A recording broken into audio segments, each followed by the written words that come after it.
Welcome back to HR Shake, a podcast where we bring people, work, and passion into the mix. I'm your host, Camelia, and today we will cover a very interesting topic for the year 2026, and that is the job market. In Luxembourg and probably also worldwide, as you have seen, it is not exactly the easiest at the moment. So why not debunk some myths with regards to the job market and what exactly we will be expecting in 2026. And for today, I'm here joined by Darren Rogerson. Thank you so much for coming. You're welcome. He's been a very, very important pillar in the recruitment industry in Luxembourg for approximately 20 years and doing the job for almost 30 years now. Actually, we can tell that it's already 30 years. And he's been the co-founder of Anderson Wise, a very well-known recruitment agency here in Luxembourg. So thank you so much for joining us today. Glad to be here. Please let us know a little bit more about what your activity is. Yeah, so we've been, my team and I have been on the market for almost 20 years. Okay. But the Anderson Wise business is relatively new, 6 years. So it's no longer a startup. There are 12 of us based in Luxembourg. Mm-hmm. It's a local made in Luxembourg firm. Mainly we recruit within the financial services sector. Also within commerce and industry, but mainly finance, accounting, and legal profiles within that industry. Our sweet spots are asset management and private banking. Interesting. Okay. And how would you define the market so far? When we began the business in 2019, 6 months before COVID, actually it was very good times. And certainly after COVID, really good times. Oh, yes. But I must admit, the last 3 years, and this is the third year, of quite a depressed market. It is, isn't it? And also the fact that it's very specialized. It's not exactly helping all the time, is it? No. And it is. I mean, let's face it, the recruitment industry only represents around 5%, if not less, than all of the moves in Luxembourg. Really? When people and companies come to a recruitment firm, it's for specific qualified mandates and very niche. Mm-hmm. Because of the size of Luxembourg, the proximity of everybody, first thing companies do is ask their own network whether they're interested in opportunities. That's true. It's when they come to us, it's when they've exhausted the network or don't have the time, or they don't have the resources to screen the number of applications. That's also one of the biggest challenges we have right now. It's true, I've seen it as well, and I have heard also in companies, they have a tremendous number of people who are applying now because of all of the layoffs and everything that's going on in the Luxembourgish market. That's It's right. a little bit insane. Yeah. Understood. And speaking of talent, and speaking of this current context that we are in the moment, we hear, and I hear also this a lot, that Luxembourg will no longer become attractive or will no longer stay attractive in the future. Do you think that is true? I don't think it's true, but I'm going to say that, aren't I? I've been here 20 years, so I love Luxembourg. And I think it has changed. I think, 20 years ago or even 10 years ago, you could have described Luxembourg as a magnet for talent. Mm-hmm. Can you say that today? I still think we can, but we still have some challenges ahead of us. And that's mainly because we are competing with so many different EU hubs in particular, whether it's Paris, whether it's Frankfurt, and whether it's also Dublin. So yes, we've got to remain, I think, going from what was or is a magnet and not to be complacent and start putting that mindset of being a competitive jurisdiction and making sure that we are competing with the other jurisdictions as well. And how would you see that happening exactly? Well, I think sometimes a lot of it is around the talent. I think the experience that talent have moving through the recruitment process. Okay. I think sometimes we, companies and recruitment firms, don't do a good enough job for people going through the recruitment process. And, there's to coin a phrase, there's a phrase called... it's going to come to me in a moment, and that is the silent resignation. Silent resignation. And the silent resignation is actually when somebody is resigning from your process before you've even hired them. That sounds sad. Yeah, it is sad. And it's usually because of either the length of the process or during that process, interviews weren't conducted professionally, people weren't prepared, And I think we could professionalize that process a lot better, both in time and professionalism. And also, I think the candidate experience can be related to as well the feedback that they usually are not getting, or they're being ghosted. Yeah, it's a common feedback that I hear, which is the companies don't even respond. Whether it's just for the application, and let's face it, there are volumes now, huge volumes from all over the world for each and every application we see, more than we've ever seen before. But there are tools to be able to at least get back to people in a timely manner. What is even a bigger concern is those people that actually make it to interview round, and then that feedback is delayed, and they don't hear from people. And that is a huge burden on the talent brand. And in a market like Luxembourg, it's so small that reputation can get eroded very, very quickly. And to be honest, sadly, it has started reaching that stage. Why? Because also the people that I've met throughout my recruitment time have told me the same thing. We don't trust usually recruiters because they never come back to us, they ghost us, they never tell us, they don't ask for approval or consent for them to send us our CVs and stuff like that, and it's not okay. No, this one is a massive problem. You know, it's the idea of sending somebody's profile to an organization without somebody's permission is just morally bankrupt. It's GDPR breach. And it's a breach of all sorts of, not only morally the wrong thing to do, but it's not a legal thing to do because of the breaches of GDPR. And I remember speaking to an MD of a bank a few years ago who used to remind me that, and he was quite open about that he wasn't a big fan of recruitment firms. And I said, well, why is that? Why wouldn't you be a fan of recruitment? And one of the reasons he said was he got approached through email, basically unsolicited emails for candidates that companies were proposing for them. And some of the candidates that were in the message were already working for the bank. So he knew they had not been briefed. That is insane. I know, it's horrific. And the feedback there, of course, is that individual or those individuals that were sent to me don't know why they were not promoted, don't know why they didn't get bonuses, because they were on a list from a candidate. So and he used to ask, how can anybody send me profiles of people already working for me? And of course, it was sloppy. It was, Sloppy is the best way possible to say it, because I have any words that come to mind at the moment, but it's insane. Yeah, so I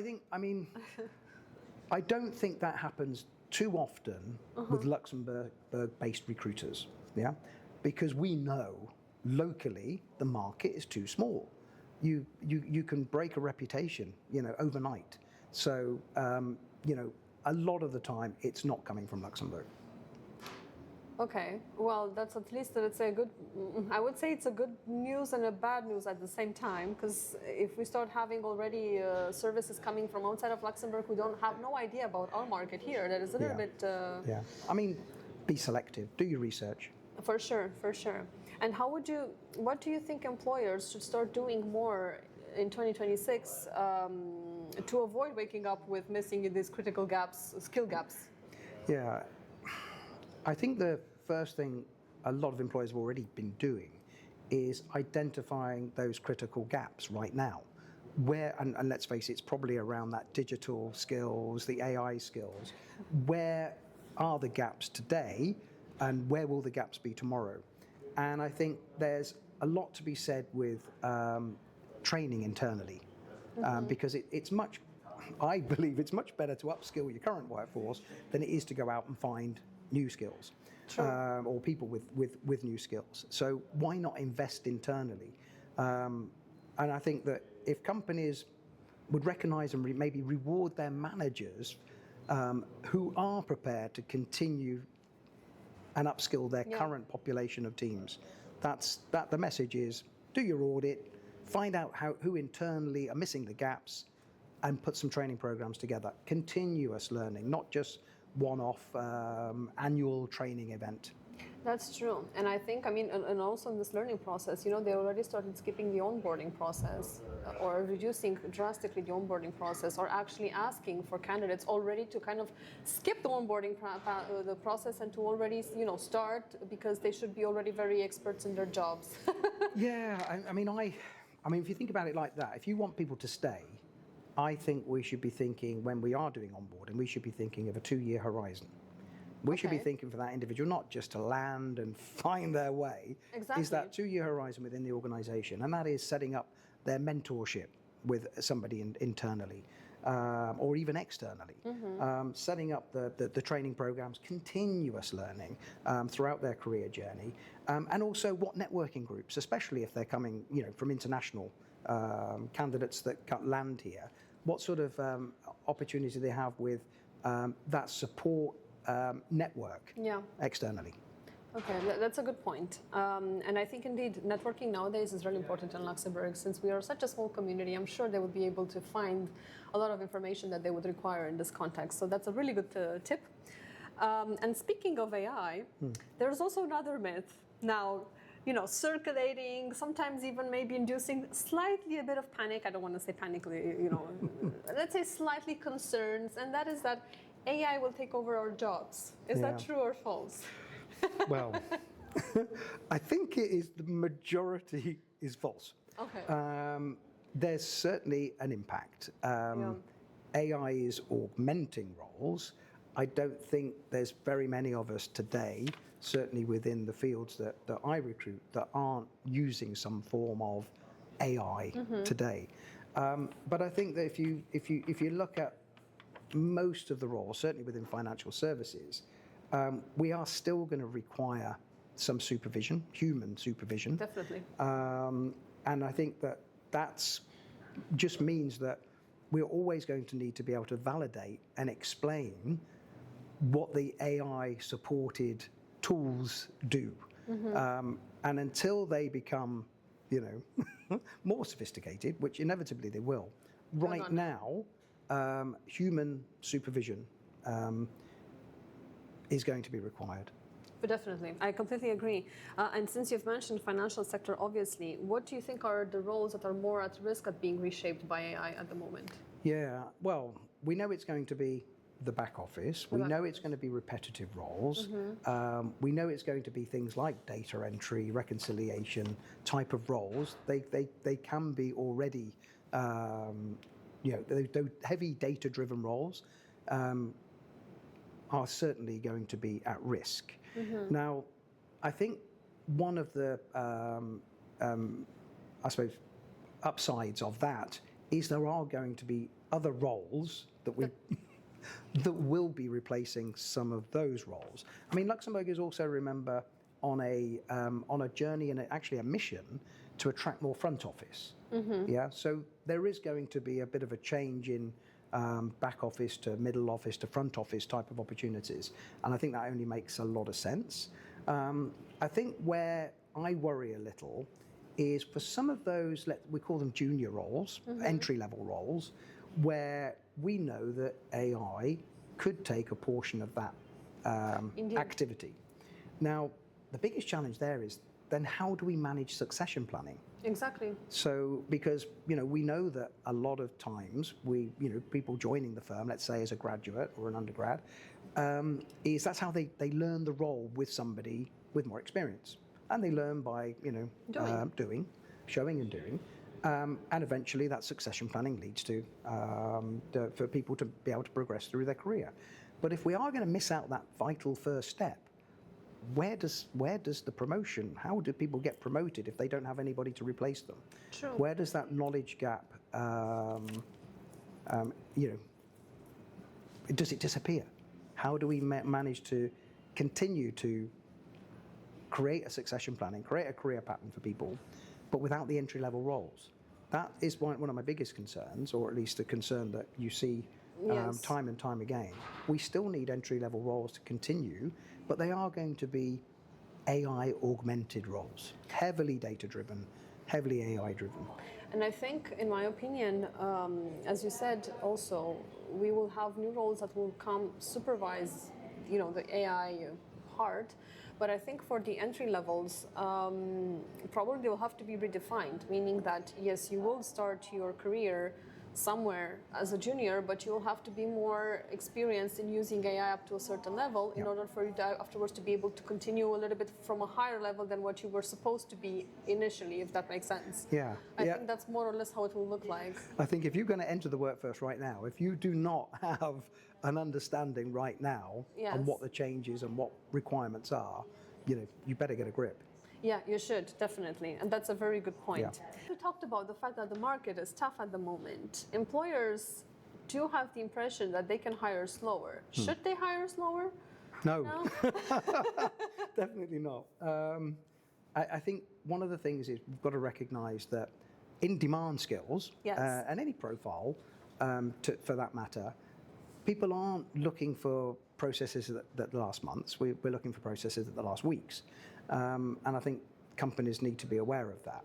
And I think the idea that you can sort of delay the process, is not something we should be doing, because there's a few things that happen here. I mentioned the silent resignation before anybody gets hired, but also the cost. And it's not just one role that's resigning here, because you've got a team of people. And I've always used this example. Let's say you've got a team of 6 people, and you have a vacancy because of too much work, the workload, which is a great thing because it means that business is good. You need an additional hand. But the longer you wait for that individual to join the organization, of course, you just have a team that's working maybe longer to compensate for that resource that's not there yet. You've got to consider the burnouts. You've got to consider people that decide to leave as a result of just too much work, that institutional knowledge within the organization that could leave. And then also you have the reputational side of things. There's platforms now. There's one particular group on Facebook that is always having a lot of comments about the recruitment process of certain firms. Stay away from that job. Stay away from that job, Luxembourg, I think it is. Yes. And wow, that reputation can really have an impact. It does. And it can go so quickly. And so my recommendation, of course, if you do start that process of looking for a hire, recognize that that process needs to be quick and efficient. It needs to be efficient, it needs to be quick. And I think that you need almost a time to fill metric.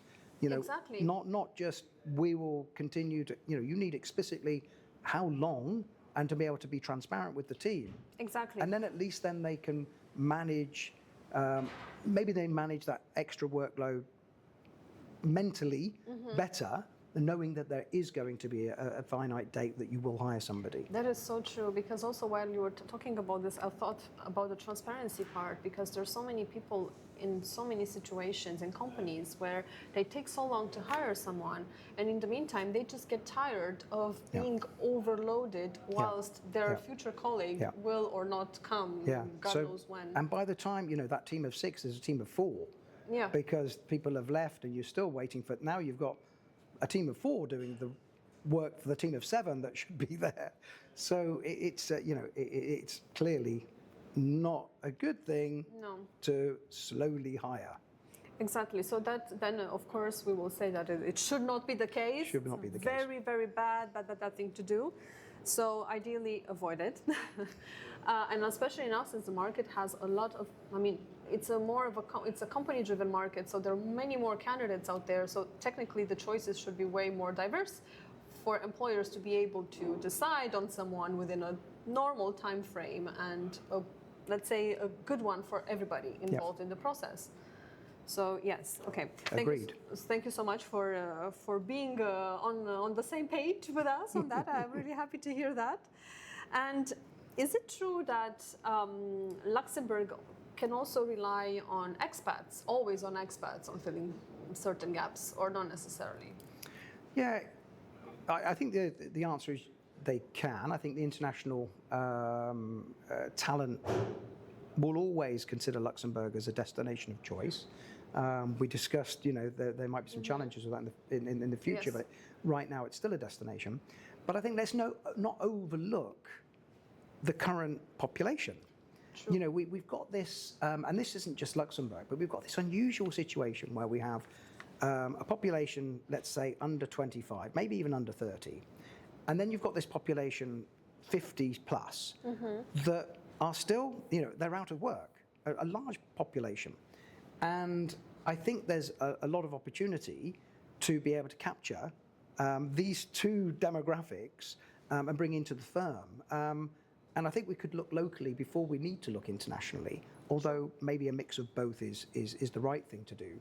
But I think that goes back to that upskilling as a candidate, whether you're below 30, whether you're above 50, making sure that you're prepared for the new world, which is, you know, these digital skills, these AI skills. But I think that, you know, companies don't ignore the local market, don't ignore the talent on our doorstep. Yeah, I think that personally, you know, that really should be the priority.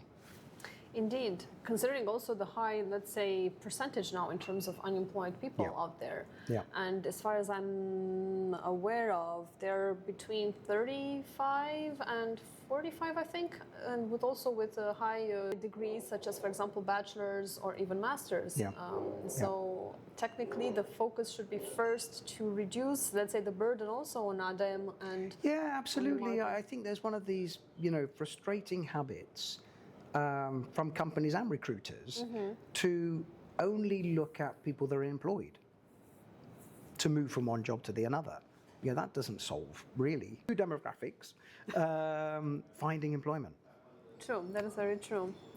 And I know, for example, ADEM has now at this point an upskilling program called Skills for Job, which will help current people who are unemployed, they don't have to fit a specific age category, to upskill, to have the necessary skills for the job market that are now being required in order to be able to be more attractive, so that the focus can stay here locally, at least for certain jobs, you know.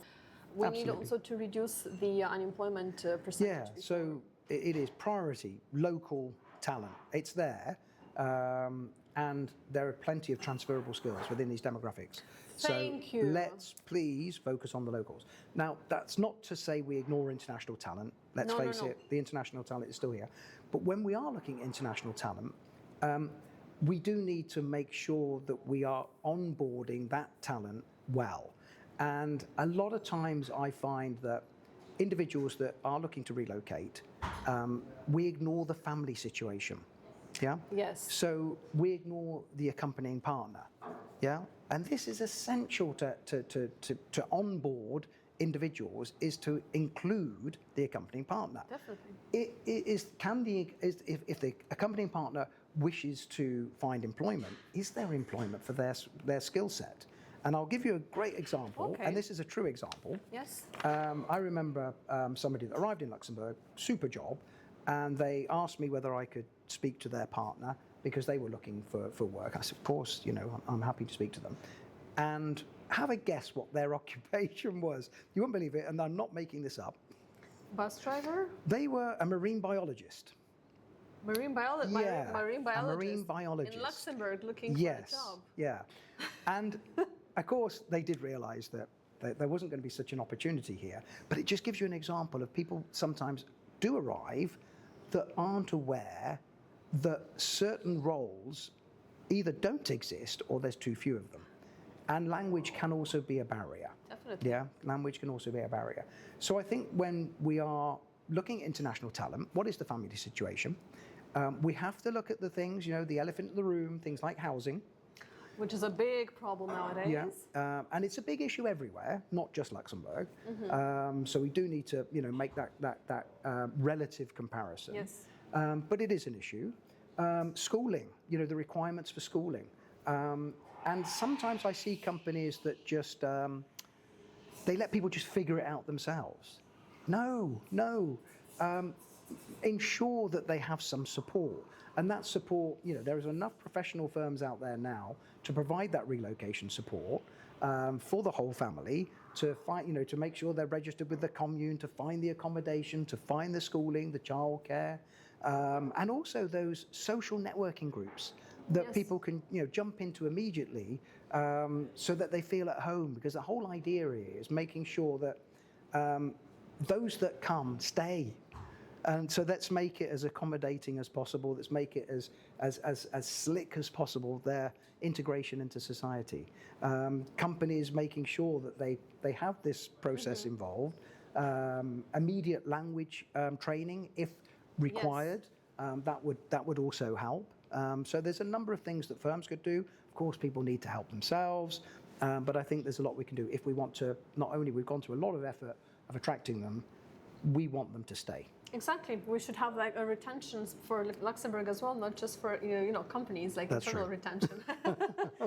But that's also already a complicated discussion. But it's already good to have something in mind, because definitely, I mean, some companies who afford to, for example, cover the costs of expenses of also bringing the partner together with the person that they hire, they can also integrate them easier with these facilities or with these benefits that you just mentioned. Yeah.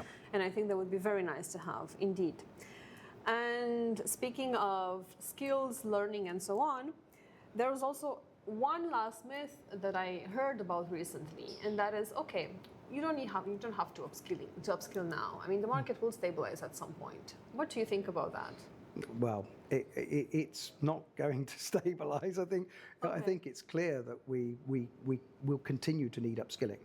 And I think, as I mentioned, not only internally with the individuals that are working in companies, but also that those demographics that we spoke about earlier is making sure they are fit for work. And making sure you are fit for work. And I think that is making sure that you are aware of the latest trends within, in particular, automation and AI. The digital skills, of course, are going to be talked about everywhere. Indeed. And so you are saying, how do you see, let's say, 2026 happening? From, let's say, a job perspective, I mean, besides of the fact, okay, we will have AI, we will have, let's say, a huge restructuring from this point. Companies already started laying off using this excuse. I'm not sure they should use this excuse already, because we're not there yet with the level of AI to say that we restructure internally because we will use AI more. No. But what should we expect as candidates, for example, from 2026 to see? Well, let's face it, it has been a depressed recruitment market for 3 years now. The brakes went on in January 2023. So, we're coming into January, and things haven't really improved that much. However, I do still see, whenever, with any downturn, and of course, I'm old enough to have been through one or two, there's always an upside. Will the upside come next year? Let's hope so. I can't predict whether it will or whether it won't. But what I do see is a lot of initiatives, international initiatives, to attract companies to Luxembourg. Whether it's the Luxembourg for Finance, whether it's the Ministry of Finance, on a lot of roadshows. And those roadshows aren't just, for fun and selfies. No, for sure. These roadshows are specifically to attract new business to Luxembourg. So, we're starting to see a payments industry. We're starting to see Luxembourg being recognized as an EU hub for payments. Also for AI, apparently. For AI, for all sorts of tech, for defense, for space. And so I do believe that once we start to see more of these organizations come, it's more promising for everybody. But again, that's why the upskilling is necessary. It will take a bit of time. I also feel that 2026 will perhaps, at least the first half of it, will still be as slow as we feel it 2025 so far, because indeed, even if we have these openings or potential openings, it will take time until they come, until they start hiring, until they start setting up. So I think indeed we will have to be patient. I think most economists are predicting Q2. As where we'll start to see growth. But I'm already starting to see, some change, and change creates growth as well. Change, you see exactly where. Well, one of the things that you see is people have been in roles they actually didn't want to be in for the last 3 years because the market's depressed, and they've decided, I'm just going to change, and that does sort of throw safety out of the window a little bit. Yes. But change creates opportunity. And I think what we will see is we'll see more people making a decision to change, and that it creates movement in the market. Yeah, it creates some dynamism in the market, and we haven't had that for quite some time. And I think that will create more opportunity. Hopefully. And also, if you had, let's say, a particular piece of advice for employers in this case, because you already mentioned about the candidates, about getting upskilled on AI. Yeah. You also mentioned about employers, about the type of career paths and onboarding plans. But if you had one piece of advice for how to be very prepared for 2026 for what's coming, what would that be? Well, I think first you've got to start with the audit. What skills are you missing today that you need tomorrow? Okay. And those skills could be trained. They could be Yes. the individuals in your current organisation could be upskilled. Yes. Yeah, preferably. And I certainly believe that upskilling internally is better than going out into the market to find new skills. It's cheaper. It's much, there's a cost implication, but there's also that institutional knowledge that can walk out of the door as well. So, and it's a great way to retain people. And people feel valued afterwards because they feel, okay, they feel that someone is investing in them and that it will bring even more added value to the company. And they will feel like, okay, we have a purpose and I'm growing into this purpose and I can see already what's coming up next. Yeah. So that's also very important. Yeah, and I think also let's not overlook that local market that have transferable skills. Oh my God, I'm preaching transferable skills so much, you can have no idea. Yes, thank you. Yeah. So, should we overlook transferable skills? No. Absolutely not. Absolutely not. Thank you, because I've noticed in many, I've had an episode recently with someone else in recruitment with Zach, and we were talking about transferable skills, and I've noticed how people, for example, nowadays, some recruitment agencies are hiring just by ticking boxes, which I find it completely insane, because they're overlooking the transferable skills altogether. Yeah. So indeed, I'm so happy to hear that you're also for the transferable skills and not overlooking them. Yeah. Perfect. Thank you so much, Darren, for being here today. We're really happy to have had you. You have watched another episode of HR Shake, our podcast where we bring people and myths into the mix. Thank you so much for having seen our episode today, and don't forget to follow us on LinkedIn, on Spotify, and also on our YouTube channel.